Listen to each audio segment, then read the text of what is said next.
Dok, ano po bang mabilis na pangtanggal ng pulgas at garapata kasi kahit anong paligo at pagkuto, dumadami pa din po. Ano po ba pwede?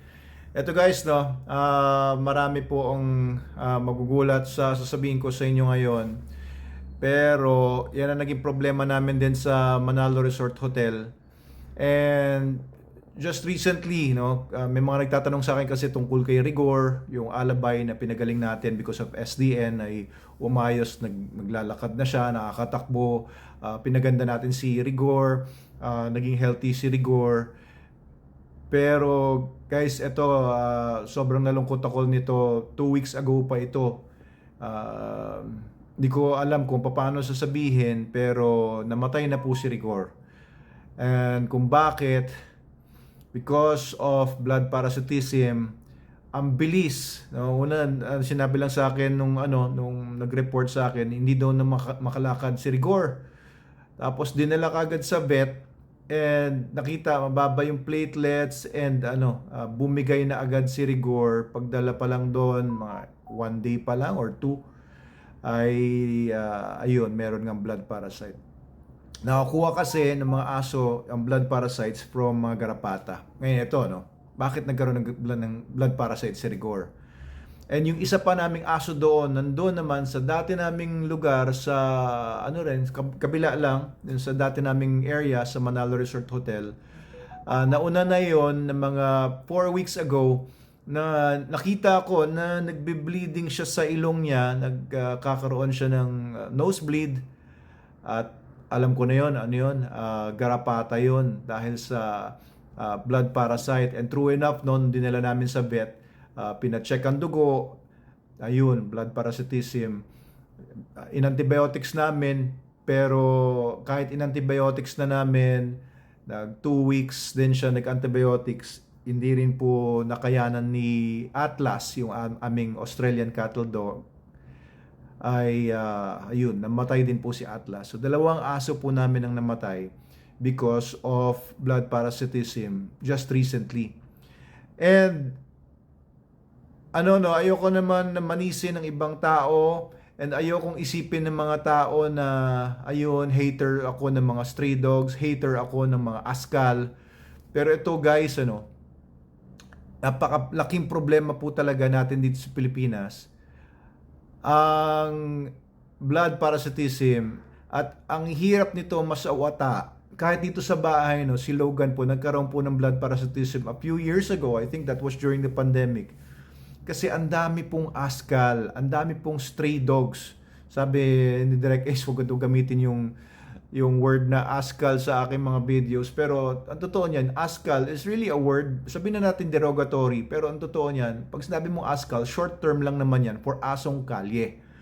Pag kayong aso inalagaan nyo na, hindi na siya asong kalye, di ba? Tawagin nyo ng aspin, tawagin na nating Philippine aso kung talaga native dog siya. Pero yung askal, it's a real term na masasabi natin, askal naman talaga yung mga dogs na nasa kalsada, puro galis-galis, may mga garapata, nagkakalat ng garapata. Yan, bakit may garapata doon sa area sa Manalo Resort Hotel. When we started Manalo Resort Hotel noong February, March, meron po kasing mga stray dogs doon ng mga kapitbahay namin.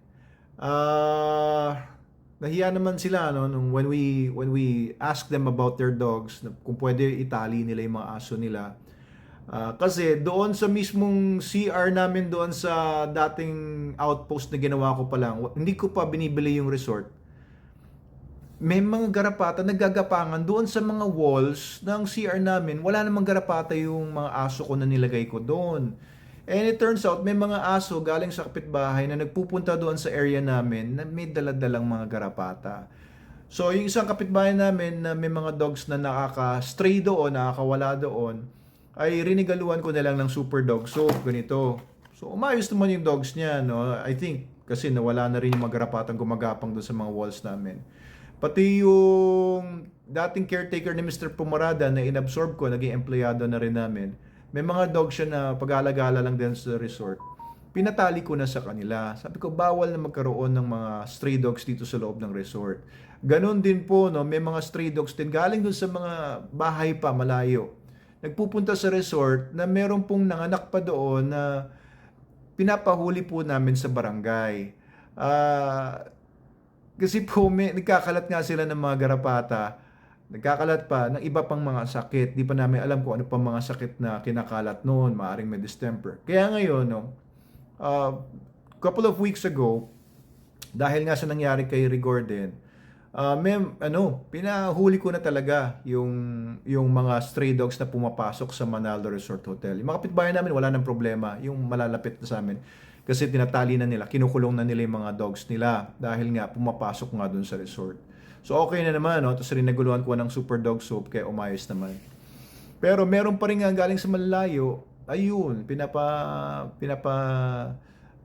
kuha po namin sa barangay kasi yun naman talaga mandate nila. Kasi hindi lang nagkakalat niya ng garapata, nagkakalat din pa rin po ng distemper, ng rabies, di ba? Pag makakagat pa yan ng mga guest, ayaw po namin yun. So, nung nakita doon, inuhuli namin yung mga stray dogs, binubugaw namin paalis, pati mga stray cats. May narinig daw yung isang guard namin, sabi daw ng guest, akala ko ba pet friendly itong Manalo Resort Hotel?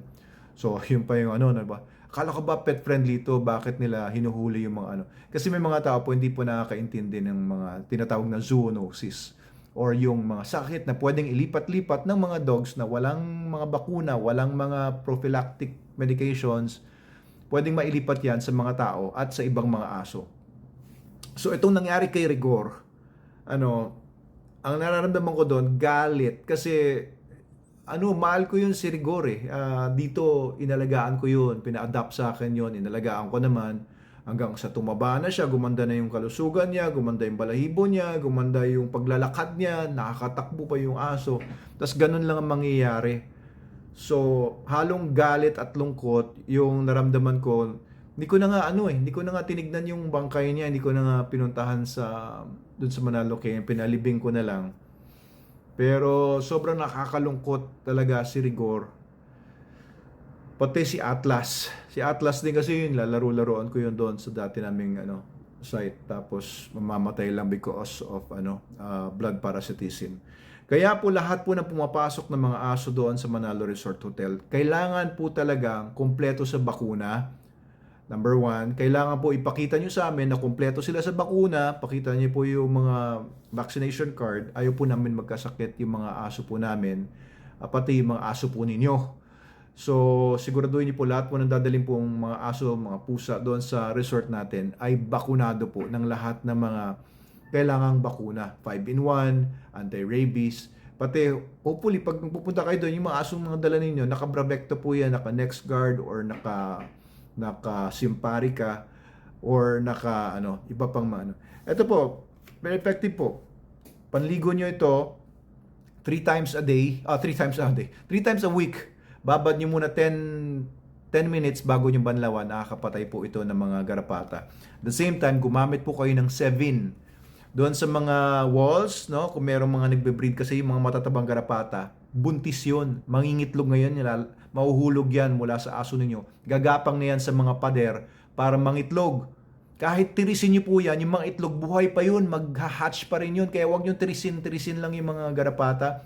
Kung talagang papatayin niyo yung mga garapata, wag yung dudurugin niyo lang sa floor, no? Gagamitan niyo ng kung anong bato. Yun niyo po, ilagay niyo po sa oil para hindi na po sila or sunugin niyo. Or hindi po kasi mag-hatch pa rin yung mga itlog noon. Kapag inayaan niyo lang na yung mga pinatay niyo lang o kaya tinapon niyo lang kung saan. Mag-hatch pa rin yun. Tapos yung mga baby na mga garapata, maghihintay na naman ng bagong biktima yon. Okay, kaya doon sa buong paligid ng Manalo Resort Hotel ngayon, pinapa-sanitize po namin, inaalis po namin yung mga stray dogs, stray cats. Pagpasensya niyo po kami na hindi po namin i-allow yung mga stray dogs doon sa paligid na yun, kahit po friendly tayo sa mga pets, sa mga dogs, mga cats. Kailangan din po natin magkaroon ng maayos na biosecurity.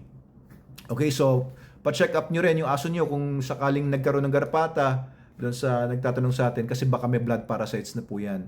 Hindi po makikita agad yon. Okay, so ayun po. Sorry to break the news. So wala na si Rigor, wala na si Atlas. And sana wala nang umulit pa. Sisiguraduhin po namin yung biosecurity namin. Sana kayo rin.